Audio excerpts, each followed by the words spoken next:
So we obviously just had an amazing panel about natural hair. But now let's talk about it when it comes to brass tacks, when it comes to black people in the industry. So recently, there have been a lot of black actors that have raised their voices and voiced their concerns about not having adequate representation or being serviced adequately by hair and makeup artists when on sets. And so their cries have been heard, stories have gone viral, and today this panel is going to dig into not just the plight, because we get it, right here, we get it.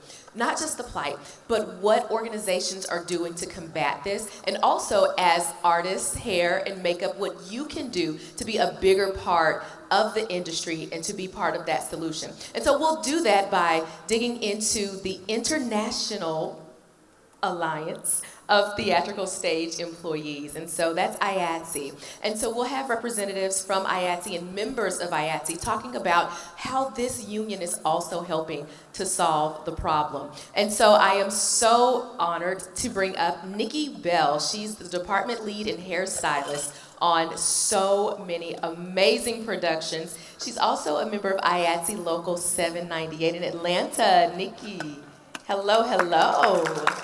How are you? Awesome, I'm well. All right. I'll tell you a bit more about Nikki in just a minute. Also, let's bring up Laura King. She's the business manager of IATSE Local 484. Laura, hello, hello. How are you? I am well. Pick up. Right, okay. And then let's bring up Tasha Edinburgh. So, incredible filmmaker of Take Back the Crown. And she illuminated for us the, not just plight, but beauty of natural hair. So Tasha, come on up here, lady. Good to see you. Thank you, thank you. Hey, y'all. Thank you for joining us here. I think it's so important that we have this conversation and have it from different purviews and personal experiences, because I found that it's the personal anecdotes that really help people to understand not just the plight, but what they can do to be part of changing that. So I want to start with a conversation about why, okay? So there are black actors that say, I don't get adequate hair and makeup services. And so without delving too deep into it, I want your perspectives about why is that? Is it education? Is it just ignoring the fact that it may be one or two black actors on set? I'd like to start with you, Nikki, because I know you're an advocate for education as well as a professional. I would definitely say both. It's definitely the lack of education, and because you choose not to go and do this as a training to learn all ethnicities' hair, especially African American, then you don't have that skill. You're not able to take care of black actors when they come into the trailer. So it's easier for you to say, you look fine, it's okay, you can go on out. And it's been working for them, so they can just do that and they don't have to worry about taking care of the hair. So I would definitely say it is the lack of training and lack of education. And their comfort of being in that place of, because I don't know it, I'm still getting the jobs and I don't have to learn it and do it or prepare myself for the black talent. Interesting. Laura, you have a personal story with experiencing talent of color not having the services they need. Tell us a little bit about your experience on set and what you've experienced. That was, I was a medic, and 25 years as a medic, and during different films that we've had, we have not had a lot of black actors that have come in. So I feel that the experience in our own local does not,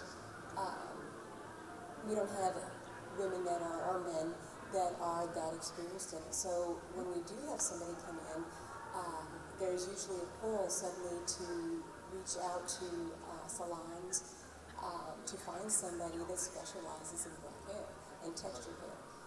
It's unfortunate, but it's the education. I think it's the education coming not only from the schools, but coming in, what you start working with tends to be what you stay with, and a lot of times people don't expand their education and experience in order to encompass all different types of textures, or makeup, whatever it is. Laura, you mentioned a good point that sometimes on set they then have to find someone maybe in a local salon.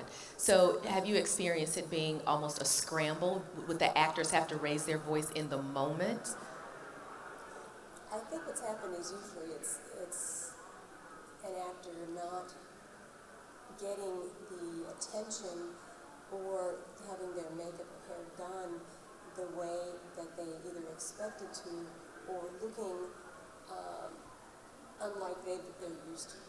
And I think that's when something came in and that the actor would express their displeasure.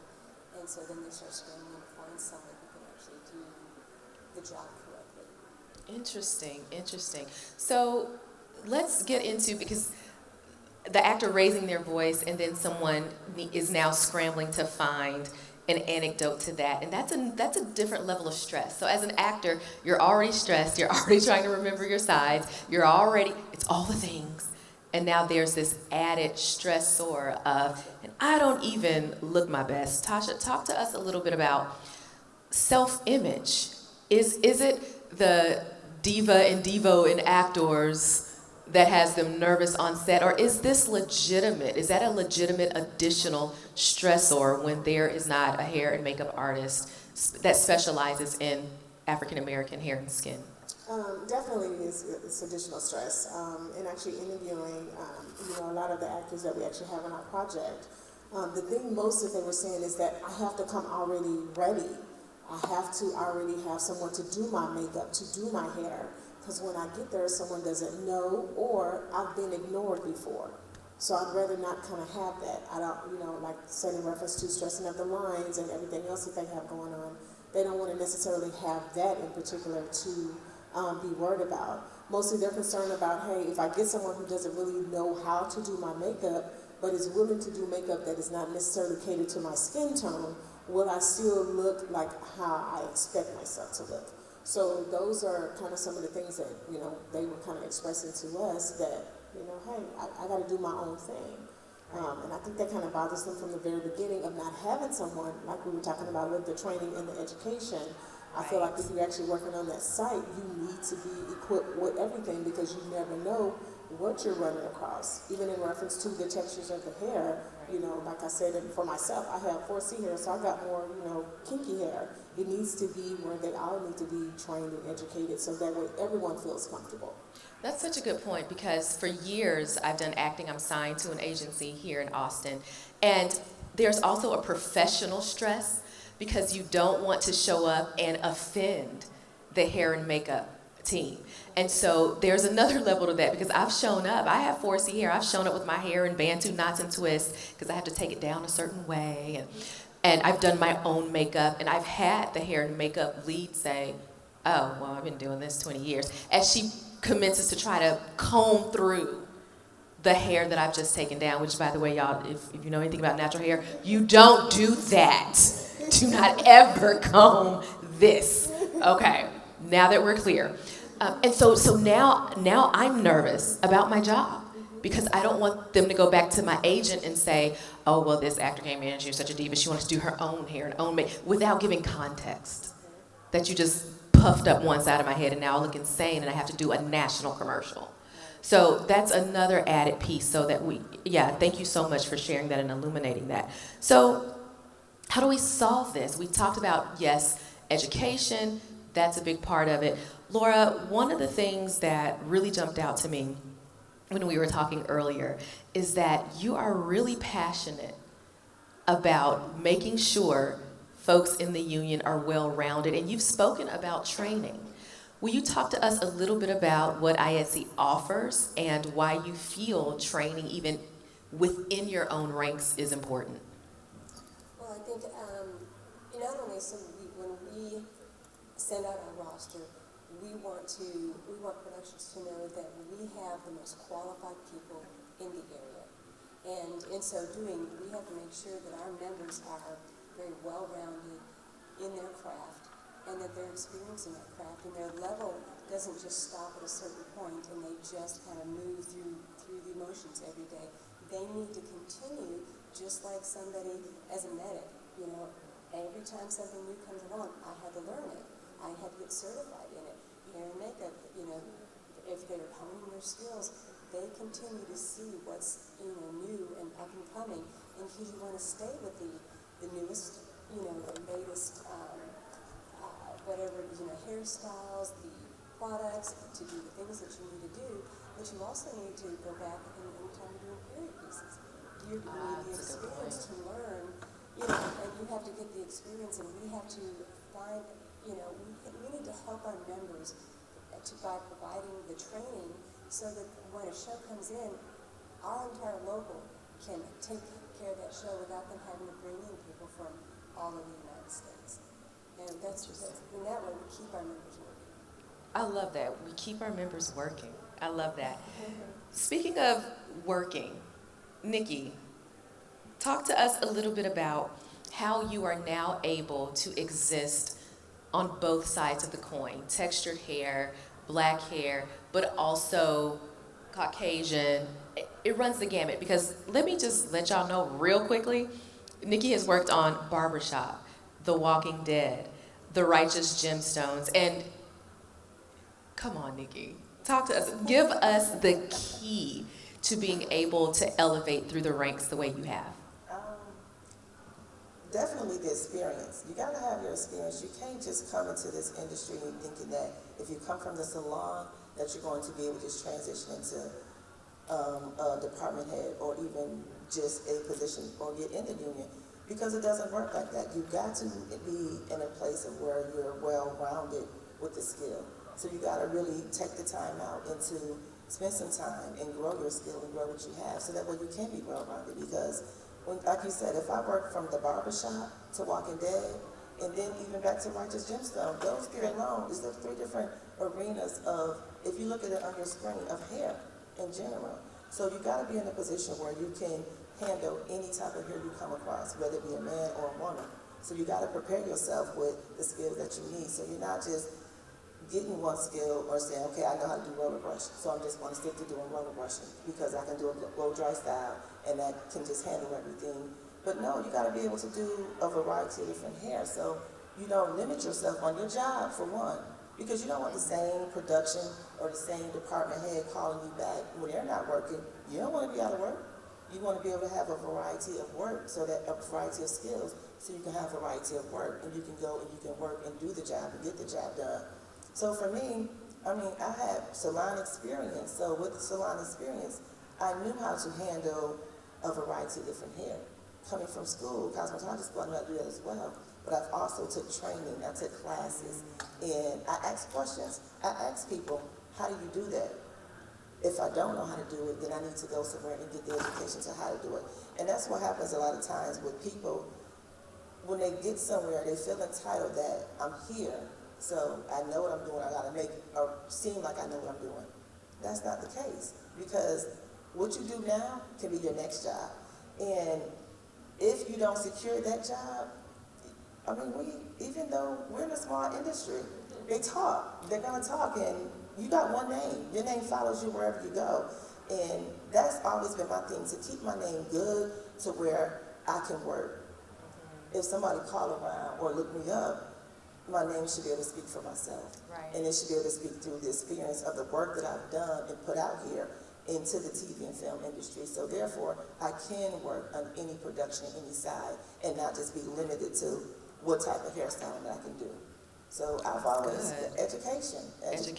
Back to it, it's key. Right, key for your own growth. Laura, please jump in here, because Nikki, you said something really interesting, to even be able to get in a union. So for people who are streaming, for people who are also here at the festival, Laura, will you talk to us a bit about what does it take to get into IATSE and what are the benefits? So let me explain just one thing. First is, not all locals are the same as far as what they require. Obviously, Nikki came in and her requirements for membership in New York are completely different than most of the southern states. Most of the southern states now you have to have 30 days on a union show in a specific craft. Then you can make application. You also have to provide proof of that, and you have to provide, the Paul sheets or chuck stubs. And you can actually, because we are a studio mechanics, we cover all of the locals. So you could actually you can work in hair and makeup, but then you can also be a grip. You know, and if you have the days, you can be different. That we don't require that because we are mixed local. They can move within the departments, which can be good because then people can, in one way because they can find where they want to go, and when there's lack of work, they can work in other areas.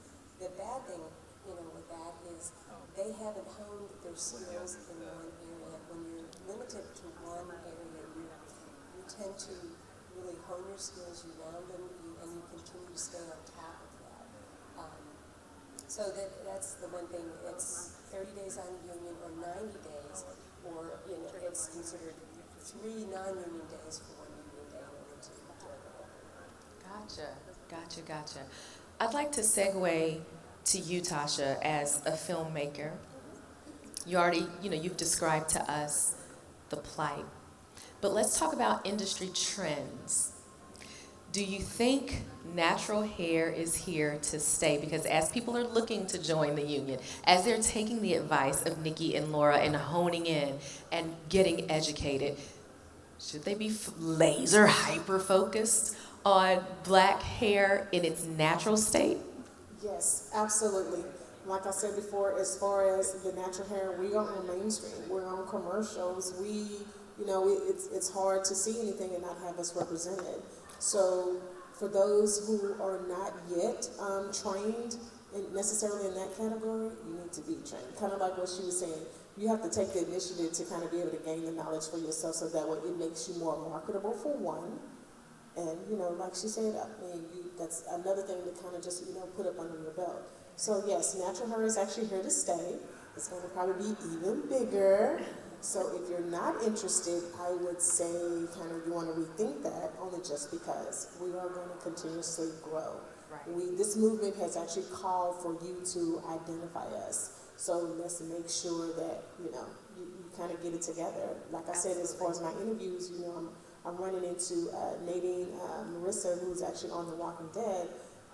It's with her texture, of course, she has some beautiful hair. But just the fact that, her saying, hey, I don't always have to get my hair fixed, only just because of the role that I'm playing. But then, you talk to, Kanisha Thompson, and it's a difference in saying, hey, I need to make sure that my hair is, a certain way. Should I decide to wear a wig or not? Because they don't know if someone's actually going to be there to fix the natural hair. That's really interesting. How was your natural hair process on your own set? Did you luck up because they just knew how to do their own stuff? So the great thing is, when I started out, and I'm calling, I'm asking for an interview, and I'm like, hey, would you be so kind to kind of, wear your natural hair? Everyone was kind of like really good. So people kind of like, certain hairstyles that they actually want to display. So I said, hey, wear whatever natural hairstyle is comfortable for you, because I want you to be comfortable, on camera. Right. I also had an opportunity to work with 30 Day Hair Detox, where they came in and they actually styled the naturalistas, on site. They went through the washing routine, they went through the products, they actually did washing goes on like several women live, so that way they can see how their actual hair can be taken care of. And they kind of did away with some of the myths too. Interesting. That's so compelling. Thank you for sharing that insider tip that we didn't get a chance to get earlier. So you mentioned wigs. Yes. And my ear perked up because I was talking to Laura and Nikki earlier about that entirely separate segment. So Laura, I know you've received calls with people looking for something very specific. Talk to me about that and how wigs, when it comes to hair, plays a role. Well, I think there's a lack of knowledge coming out of schools for people to hone their skills. They may have been taught just a small portion, and it's usually on just one hair type to do wigs. But in the industry, our hair department needs to be able to not only start with a cap and build a wig, but they also need to be able to utilize every different kind of hair, texture, style, length, And there's there hasn't been that big of a craze for it, but it's becoming more and more necessary. So a lot of times I'll get calls that in my short term as business manager, for people that we need someone who can do wigs, but really do wigs. And not just somebody who can put a wig on. That's one skill, but somebody who can actually make a wig is a completely different one, and style one, someone who can actually cut it if necessary. Very interesting. So you're currently getting these calls. The work is there. The demand is there. Interesting. Nikki, jump in here on this because you spoke about being educated even in wigs. So that's another level that people can pick up and take with them. Talk to me a little bit about the wig portion. The wig work on TV, as we're seeing it, it's not looking as natural. So when I first got my class from a union member on wigs, it made me realize that, you know what, we do need to take up this skill and get more education on it, because we do period wigs, we do wigs for different years and eras, so we need to know how to apply that wig and make it look as natural as possible. And I came from extension background, so I had that to make it look good, but when I started really getting on my skill of wigs, it woke something up inside of me, and I was already in TV and film, so it made me get to where, like you said, Laura, about having to build out a wig. It made me learn and take my craft to another level. I could style and make it look good and keep it natural looking, but I needed to learn how to make it look like it was coming out of that person's head, out of their scalp, to where it was prepared and ready for TV and film now. Not just the ordinary person walking around with a wig, but for TV and film, which is the next level. You can't just come in and put your wig on like you would just a hat. It don't work. I like to call them a hair hat, but that's just me. And that's what they look like. They look like you just put it on like a hat. But it's a technique that you have to learn how to apply the wig, how to put it on with hairpins, hair caps, and other adhesives, so that it can look natural and it can last and it can work for a 17, 18-hour day. When you got a man that has to wear a wig for 17, 18 hours, that's a whole different beast, where you got to make that wig comfortable for him to be able to get out there and still be on screen and act. As we're talking about, you get the African American women who don't want to go out there and act or can't be as comfortable because their appearance don't look right. So when you get into putting a wig on a man who has to get it into character, and you need to make that comfortable so it's not hurting on his head or lopsided or just throwing him off of his acting. So that wigs is something serious in our industry, and it's another skill that people really do need to take the time out to learn, because it's worth it. Even as we see in the average consumer, the wigs. I mean, it's a big thing, and coming out of cosmetology, we don't have it in our cosmetology books. We'll touch into it just a little bit, but there's so much more to it to be learned to make it look so good. We do need to pick that up. We do need to just get more advanced in the wig education. Right. We really do. And not just depend on what we see the average person doing, but take it to the next level, the next step. Like even down to making the wigs. Learn how to ventilate. Learn what is next to make that wig look that good, or what should I be looking for in a wig. Right. Because like Laura said, if someone's calling her, they said, we need a good person who can do wigs. They don't want nobody who can just put a wig on and style it. They want somebody that know what they're doing, have experience with wigs, and know how to make it look good for that character that they've written now. So you need to be able to build that character, to grow that character, whether it be with their hair or their makeup. So that just takes us back to whatever your position is, if you're hair or makeup, you really need to be qualified to be able to do that job. Because when you're not qualified to do that job, you're affecting the talent. That's not right. We all have a job to do when we're in a production set. So it's just like, if you can just create their character and let them go ahead and enjoy what they came to do. Because once we get in a position where you get like, you're actress, so when you get that call and you know you're going in that set to work, you're excited about it. You want to stay in that zone. You don't want to be interrupted by my eyebrows, my makeup it don't match. It's just dry, it's drowning me out, or my hair, you can't do my hair. You don't want them concerns. So for me and for us, it really is important for us to learn our craft, whether it be with the wig or just learning the natural hair texture. So But back to the question, wigs. No, this is the question. This is so good. Unpack it for us. Yeah, the wigs are important. They're so important. And that's just another added thing for you to get a job. That's how I ended up down on Righteous Gemstone. Because my coworker knew she wanted someone to come down here and work wigs. And so she knew me. We worked together in the past. She called me and introduced me to an awesome project with an awesome cast because of my wig work, my skill that I have. So, you know, when you do prepare yourself like that, it takes you to other places that you can't even imagine where you could go. Amazing. My last question on the wig front.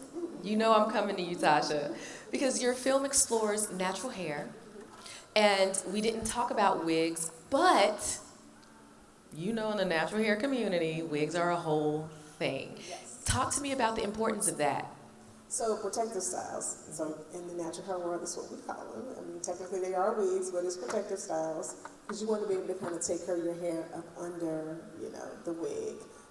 Kind of just adding on to her, like she was saying, if you're dealing with somebody that you gotta put a wig on all day, she needs to be able to make sure that the base of that actual wig is not thick, not too thick, not too heavy, you know, not necessarily, you know, hurting her client. So with that, you know, like I said, as far as the wigs goes, it's everything for us. Because we can always kind of wear the front of our hair out as far as like our U-parts or our partials. It kind of makes you feel like you're actually taking care of your hair, but not necessarily all of your hair works the same. Because of course, you know, with natural hair, we got a lot of different textures all over the head. So sometimes not everything, you know, works together and play together. So we just kind of use that to kind of help us and find an actual style that we're comfortable with. I love that. I love that. Really interesting. So I have a question that I'd like all three of you to jump in on. We've talked about how to get into the union. And Laura, we hear that calls are coming across.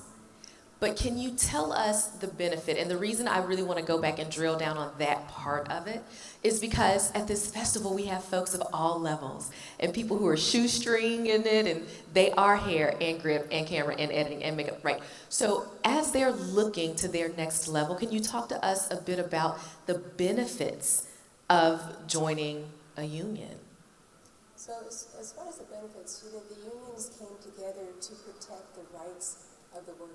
They came together to protect the wages and to create a safe working environment, an environment where people could actually do their job safely and not be concerned, you know, about, you know, and of course it started with stagehands, and they were working up high, you know, and many fell, no insurance. So they were not covered, you know, so, and even in the different areas, we, you know, our contracts that we negotiate not only sets a minimum depending on the size of the budget, so it protects their wages, and they can all have the ability to negotiate higher on these.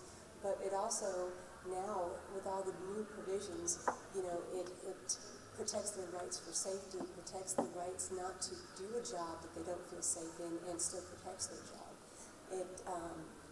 Discrimination, that's a whole other arena that we have dove into, that we do not discriminate and that we bring in everybody, whether it's gender, race, you know, it doesn't matter, that we take everybody in if they have the experience. That's the only thing that sets them apart is the experience. It also protects people that are, on the show, we will take and do whatever it takes to make sure that the contracts are protected and the members are protected under the contracts, and in so doing, every individual has the right to, whether when they're working under a collective bargaining agreement, to contact the local and seek representation on a show where they feel like they've been discriminated against, treated unfairly in any way, shape, or form, that their wages aren't, you know, what they're supposed to. We audit shows. We also offer now the training we talked about already.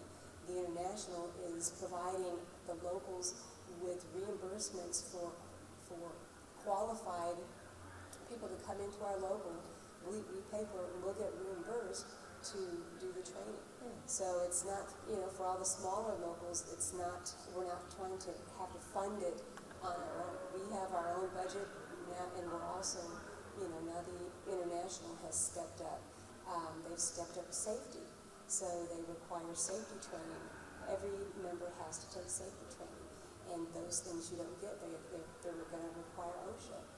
And those are the things that you don't get in the outside, you know, spectrum. And then benefits. Benefits is huge. We're all fighting for insurance benefits right now, whether you're working in the industry or outside of the industry. Right. You know, health and welfare is a huge topic right now, and the cost of the rising insurance and rising medical expenses. We have one of the best insurance available. Also pension and annuity. Our local, you know, and I think yours has a different, you're under a different contract, but so we do have that, and in most industries now outside, you know, unless it's state regulated, they don't have insurance. A lot of small businesses don't have insurance. So we feel very fortunate in the fact that, you know, not having a family growing up that worked in factories where they were introduced to the unions, you know, years and years ago. I joined IATSE Local 484 back in 1997 and have never had a regret because I've never had to fight again for the wages that I have had. The minute we became under contract, I didn't have to fight for my kit rentals. I didn't have to be concerned about someone on set, you know, harassing me, because the local backs me, and if it gets bigger than that, the international backs the local. So we have lawyers that come in if a show takes and walks away without paying anybody. The international, if it's a union show, the international comes in and they have lawyers, they have hundreds of lawyers that will go to bat for us, and they will keep production from actually putting out their product until they have made whole every person on that thing. So, I mean, you can't get that by yourself, and you can't afford to fight. I mean, most people can't afford to hire a lawyer for even small things. How are they going to afford to fight a huge production company, Right. You know, or studio? Exactly. So the international has these relationships, and they do that for us. So it's not just, you know, the wages and protecting the workplaces and making sure we have, you know, decent meals, and we have meals that come every 6 hours, you know, or they get penalized, or we get paid meal penalties when lunches are served at a certain time, and it's a type of lunch and sit-down meals. It's so much bigger than that, and you can't get that out on your own. Interesting. I love that. Thank you. I wish I could take notes too, and I know our streaming audience, I hope you're writing it down, okay, because you can sit down and write this down. Nikki, will you tell me a little bit about the benefit of IATSE throughout your career? We see the IMDb, we see the credits, but where in that is IATSE? IATSE, just like a lot of what Laura said, it's security. It gives you some security, especially coming from a beauty industry where we don't have that foundation of a pension. A lot of people work 20, 30 years and still their company don't offer them a pension. And with our union, with our IATSE, we have pension. We have a future. So when we go to retire, we have something to look on or something to plan for. So with that alone gives me security. You know, just to know that I got that foundation to look forward to. And just the comfort of knowing that you have your health benefits, of knowing that every job that you go on, that production is paying into your future and the health and the welfare of yourself. So not only are you getting paid a great hourly wage because your union has fought for you and made sure that they're respecting your contract and respecting you as an individual, as a human being in this industry, you get to still be able to go in there and be like, okay, well, I got my hourly pay, which is a good pay, but then I also got my extra bonus benefits with it, which is your pension and your annuities and everything. And the thing about it with our union and them going out fighting for contracts, they're constantly making sure we're fair across the board.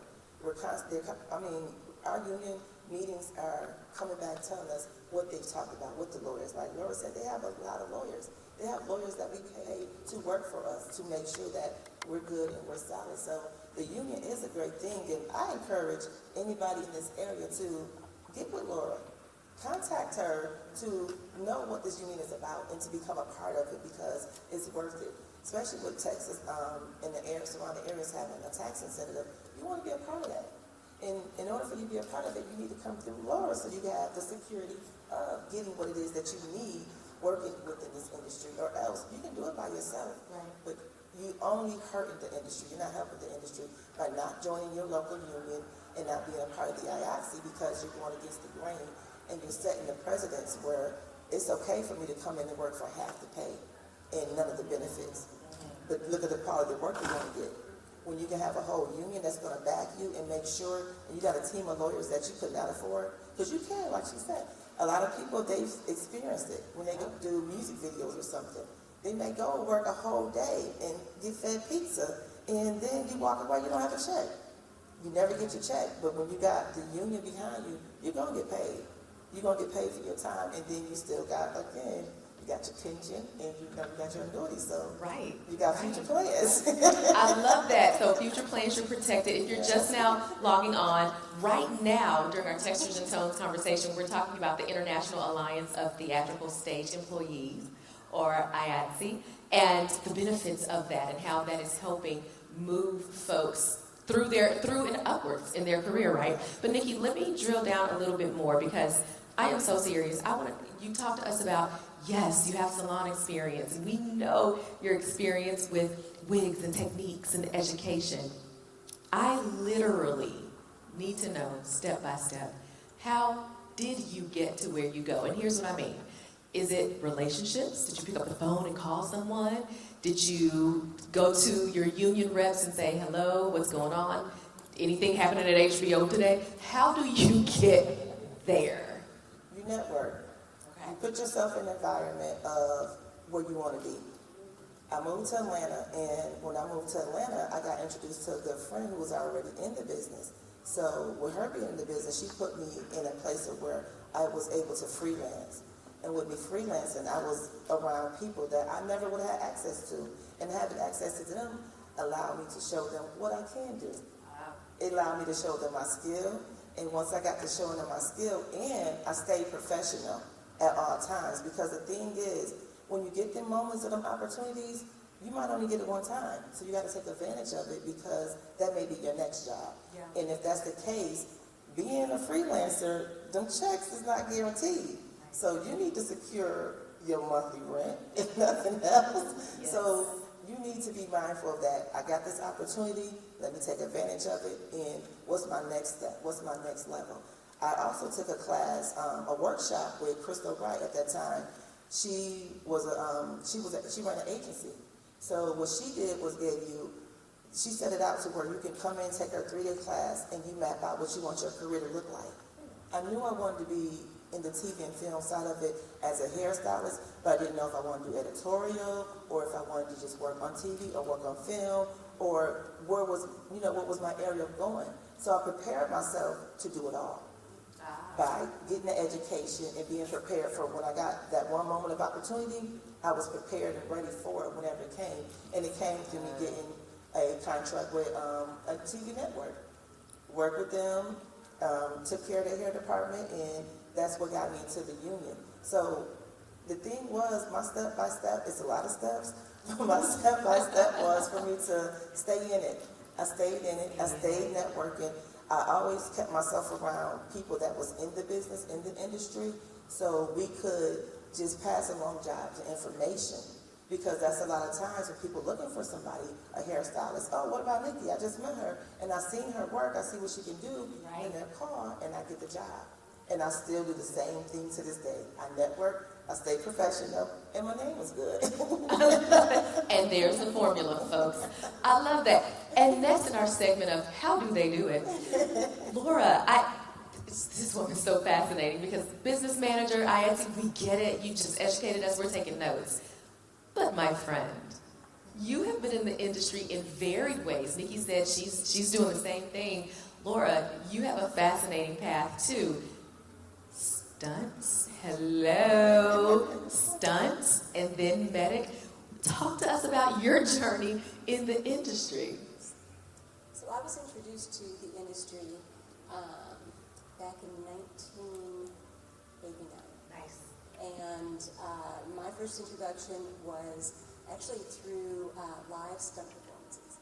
And so I had a background in gymnastics. I used to teach, and it just kind of fell in. But in the problem in Texas, if you weren't from LA, you didn't get much work, and women didn't get much work. Usually they stunt double men for women, and they put a weight on them, and that happened for years, and it still does. It still does.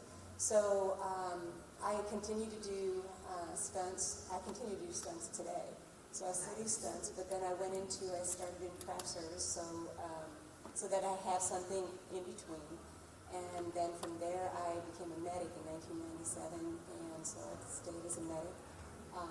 And those, craft service medic, it's one of those things. You are at your service. You're providing a service, so you have to be the best at what you do. Not only the best at what you do, but you have to be make it personal. For each person that you put your hands on, each person that you talk to, each person that you're providing for, you have to make it personal. And once you make it that personal touch for those things in the industry, then you become more of, that's the person I want to work with. And so the more, and you don't have to give yourself up or lose your boundaries in order to do that, but to have respect for yourself and have respect for the person that you're working with, that's important. And that's what moves you forward. And gaining the experience and your, continuing to hone your skills. You always want to be at the top of your game, no matter what you're doing, no matter how tired you are. You can't let that down, because that will show on camera, whether it's by somebody that you needed to help that's on camera, or being on camera yourself. You have to be, you always have to be at the top of that game. Speaking of being at the top of your game, Tasha, your film has incredible leaders and luminaries, and I suspect that you just didn't wake up one morning and say, I think I'll just call the founder of Curls and just I think that's what I'll do today. How did you get there? And obviously this is bringing us full circle back to textures and tones. Mm-hmm. So, no, I didn't just quite wake up one day. I was telling my husband, who's my partner, I'm thinking about going natural. Now, the crazy thing is, he had already talked to me about going natural like a couple years ago. And I was like, no, I don't want to do that. No, I don't think that's for me, blah, blah, blah. So he was like, okay. So then, a couple of my friends, they actually went natural. And I was like, okay, maybe I'll try it. So the first time I tried it, I was like 6 months, and, didn't work out. Cut my hair off, went back to permanent. Okay. So then, I said, all right, let me circle back, because, when you're natural, of course, you got to invest in time. Oh, yes. So once I kind of started telling him I'm in transition, I think I'm going to go ahead and do it for real. He said to me, like I said before, let's document. I'm like, okay, yeah. So I'm like, so who do I want to talk to? So, you see curls, but then you're like, okay, I want to know what that's about. So I had actually ended up meeting Michelle Breyer from Naturally Curly, who, of course, invited us out to Touch on the Runway, had reached out to her. And then from there, so because she had already been dealing with some of the brands, she was actually interested in the project that we were doing. She actually kind of asked us who would we like to kind of speak with. Of course, Curls was like one of those. Nikki Dillinger, she was like at the top of the list. Oh, yeah. Because she was just everywhere. So I was really, really excited about that. And we just kind of like reached out and said, hey, this is kind of what we're doing. We're just trying to find out, if you would be interested in, sharing your perspective with us. And, said yes, and there we go. And then the great thing about that is she was actually so nice. She was like, have you spoken to? So she kind of did some referrals with that too, and kind of helped us be able to kind of, navigate to other people. So I'm really excited about that. I'm just glad that, you meet people, especially at her caliber, but also be willing to help you. Wow. So it ended up kind of being, a bonus. I love that. I'm hearing relationship, networking, excellence, continuing education across the board, across the board. I love that. So, ladies, as we land the plane here, I would like for you to give just a parting word. Either it could be just encouraging people, actors, filmmakers who say, yeah, you know what, I just feel like I'm not being represented. Obviously, you're showing us that we're solving it, right? But just give us anything that you want to share with us, any few last words, either about your career or textures and tones. I would say that you have a voice. You got your voice, and being in this industry, you could use your voice. If it's nothing but, turning around to, if you're in that hairstylist chair or makeup artist, turn around to them and say, can we have a conversation? Introduce them to who you are, let them know who you are and what it is that you need and you're lacking. And that way everybody's needs can get met, because you deserve for your needs to get met, especially since now that we're in a place of everything is so diverse and inclusiveness. So it's like you have your opportunity. It's here. So you have a voice, use your voice. I love that. And how can we stay in touch with you or follow you, Nikki? You can follow me on Instagram. I am Nikki B Fix Wigs, Nikki, Nikki B Fix Wigs, and then Facebook I am at Nikki Bell.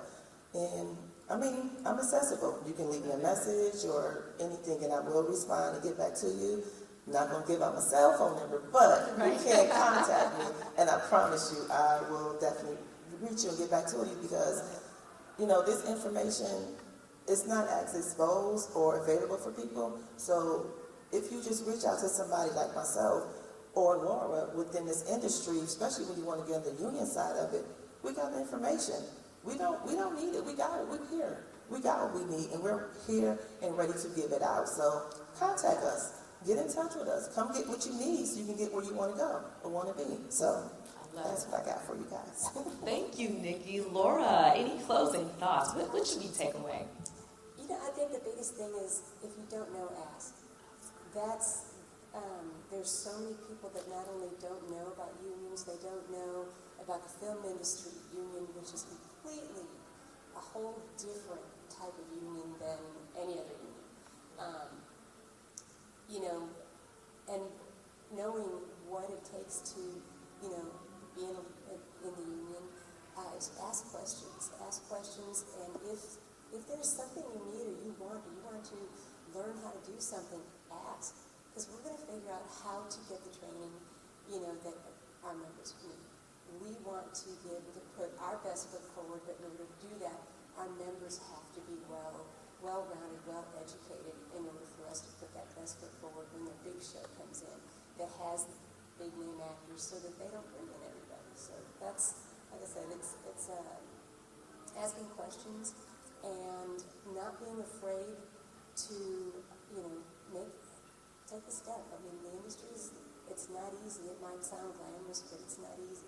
And you've got to be able to want to work. You gotta love it, right? That's you. You're like, actually, yes. So, close us out here, Tasha. What should we take away? I would probably say investment. And I say the word investment because you have to invest and take control of your own beauty and what you see. Wow. So if you're not getting what you need, even in reference to the union or even in reference to the stylist, then you have to speak up.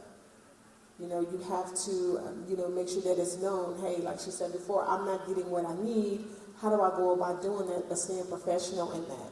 Because the one thing you got to remember, hair is a representation, and we have to be very specific about how we want to be seen. So at the end of the day, hair transforms you. Who do you want to be? I love that. Hair transforms you. Who do you want to be? This has been an interesting discussion. Thank you for helping us to understand that the industry has heard our Black actors and actresses. Training is available, new talent is available, and solutions are here. Thank you so much. So I'm so appreciative. Nikki Bell, Department Lead and Hairstylist. Thank you so much. We got Tasha, obviously, of Take Back the Crown. We've got Laura King, Business Manager, IATSE Local 484. Thank you so much for your contributions today on Textures and Tones. Appreciate you. Thank you.